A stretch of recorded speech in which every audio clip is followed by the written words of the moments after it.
Trump के tariff से हमें एक बात समझ में आई कि जो जिसके पास है वही अपना है। और जो चीज़ हमें आर्थिक रूप से संबल देती हो, उसे सँभाल के रखना चाहिए। हम विकास की अंधी दौड़ में रोज़ाना नई-नई सड़कें बनाए जा रहे हैं, नए-नए भवन बनाए जा रहे हैं और कृषि योग्य भूमि को बर्बाद करते जा रहे हैं।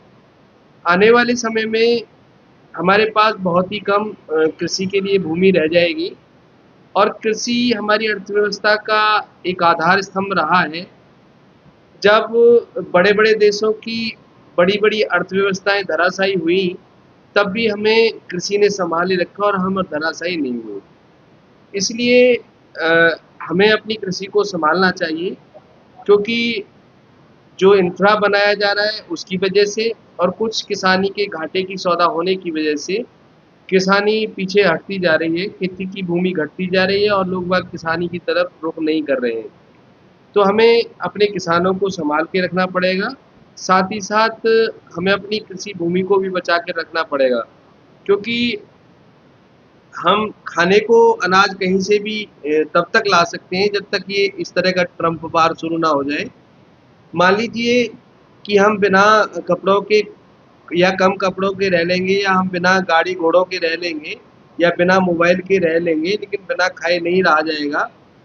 और आने वाले टाइम में अगर हमें खाने के लिए अनाज बाहर से मँगवाना पड़ता है और ऐसा ही मौका आता है कि हमें कोई अनाज देने से मना कर दे, तो तब क्या होगा?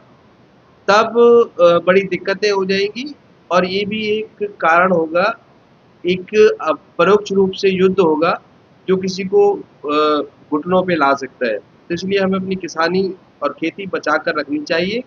मुझे लगता है कि हमें किसानों की तरफ ज़्यादा सोचना चाहिए और उनके लिए सुधार करके किसानी जो हमारी एग्रीकल्चर भूमि है उसको बचा कर रखना चाहिए। जो खराब भूमि है उस पर हमें निर्माण कार्य करने चाहिए, फैक्ट्री इत्यादि लगानी चाहिए।